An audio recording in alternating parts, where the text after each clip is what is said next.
अश्विनी तुम्हा सगळ्यांचं अगदी मनापासून स्वागत करते अश्विनीज डायरीमध्ये। तर आज आहे शनिवार आणि वाजत आले आहेत 10 आणि नवन्याच्या शाळेत ना आज ओपन डे आणि तिला सुट्टी। तर तिथे जाण्यासाठी मी रेडी झाले, नवन्याही रेडी झाली शिकती इकडे नका तू कशी आवडले पायने हा। तर नवन्याही रेडी झालीये, आम्हाला निघायचंच होतं, म्हटलं त्या आधी ब्लॉगला सुरुवात करूयात। आणि वातावरण तर असं आभाळ आल्यासारखं झालं होतं, ढग आल्यासारखं झालं होतं। मी व्हिडिओला सुरुवात केली आणि बाहेर थोडंसं ऊन पडलंय तर बरं वाटतंय। स्वयंपाक वगैरे झालेला आहे, पण आधी म्हटलं नवन्याच्या स्कूलमध्ये जाऊन येऊयात कारण त्यांचा आज रिझल्ट दाखवणार आहे। तर पाहूयात तिने पेपरमध्ये काय काय केलंय ते। हो का मम्मी, तसंच मी सांभाळलेलं। हो का बर, टीचरने जसं लिहिलं होतं तसंच लिहिलंय नाही, आता काय ते माहिती नाही। तर पाहूयात काय केलंय काय नाही ते। त्याचबरोबर ना मी खूप दिवस झाले साय साठवती, म्हणजे दिवाळीच्या आधीपासून, तर त्याचं तूपही आज मला बनवायचं। ते दुसऱ्या घरात गेले बघितलं होतं का? इथे ना माझं लोणी काढून झालंय मस्त असं। तूप काढायला ना मला फार मज्जा येते, पण हे असं ना सगळं घाण होतं। मग हे इथे सगळं सांडलंय, इथे ही एवढी भांडी, आणि ही जी सगळी तूप बनवलेली जी भांडी आहे ना ती मी बाहेर गॅलरीत घासते। तर तूप करायला मला फार मज्जा येते, माझे हातही अगदी तेलकट झालेत, पहिले धुवावे लागतील। तर ही जी तुपाची जी भांडी आहेत ना ती मी बाहेर घासते कारण ते फार चिकट असतात आणि बेसिन मध्ये ते तेलकट तुपट असतात ना, त्यामुळे मी बेसिन मध्ये नाही घासत, बाहेर घासते। ते ही गरम पाण्याने मी आता ही भांडी पहिली बाहेर नेऊन ठेवते, पाणी गरम करते आणि त्याआधी ही जी साधी भांडी आहेत ना ती घासून घेते आणि त्यानंतर ही भांडी घासेल। पण पण पण हे सगळं नंतर, कारण 5 वाजत आलेत आणि आत्ताच यांचा मी व्हिडिओ करता करता यांचा फोन आलाय की हे येत आहेत, आज लवकर आलेत, तर त्यांना घ्यायला जायचं। नवद्या तर खूप खुश होते आणि मी त्याच्यापेक्षा जास्ती खुश होते ते लवकर घरी येणार असेल तर। नवन्या तर खूप खुश होते ते लवकर घरी येणार असेल तर, बरं वाटतं असं लवकर वगैरे घरी आलं सोबत असलं। मला आम्ही भांडत का असे ना सोबत, पण बरं वाटतं। तर मी पहिली भांडे बाहेर नेऊन ठेवते, यांना घ्यायला जायच्या आधी पाणी तापायला ठेवते आणि हे पुसून घेते, मग तिथून आल्यावर बाकीची कामं करूयात। नंतर आमचं चहा पाणी वगैरे झालं आणि त्यानंतर जवळपास 7 वाजता मी स्वयंपाकाला लागले। तर म्हटलं स्वयंपाकाला सुरुवात करण्याच्या आधी मी जे लोणी काढून ठेवलंय ते कढायला ठेवूया, म्हणजे त्याचं छान असं तूप होईल।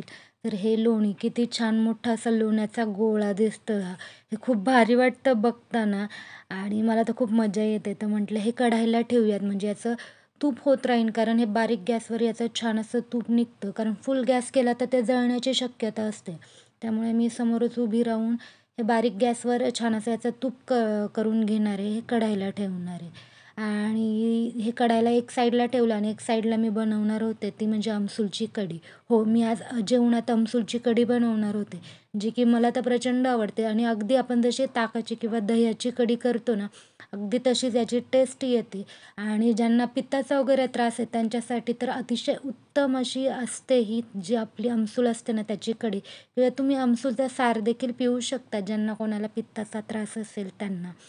तर मी ते ना एक 5 ते 6 आमसूल आहे ना साध्या पाण्यात भिजत ठेवले होते आणि त्याचं असं आगळ करून घेतलंय मी छान असं आमसूलचं, म्हणजे ते पाणी केलंय आमसूलचं।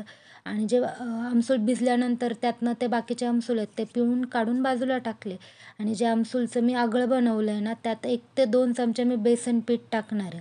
जशी आपण ताकाची कढी करतो ना अगदी सेम आपल्याला तसंच करायचं आहे, काहीच फरक नाही आणि टेस्टही अतिशय भन्नाट आणि मस्त अशी लागते।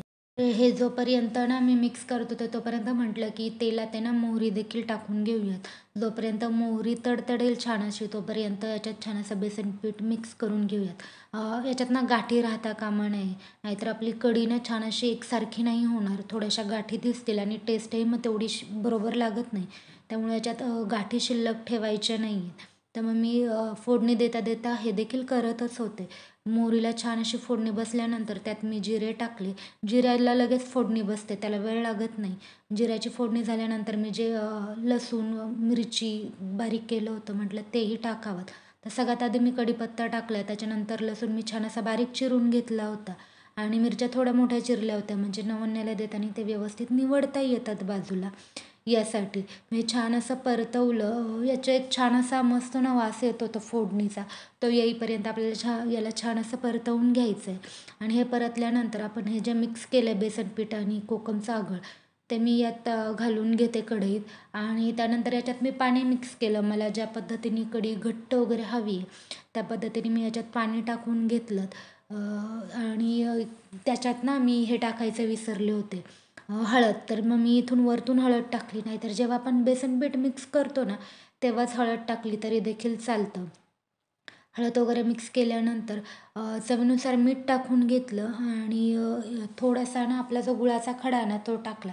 तुम्ही गुळाऐवजी साखरही वापरू शकता जर तुम्हाला गूळ आवडत नसेल तर, पण शक्यतो गूळ टाका. त्याने छान अशी याला टेस्ट येते गोड आंबट.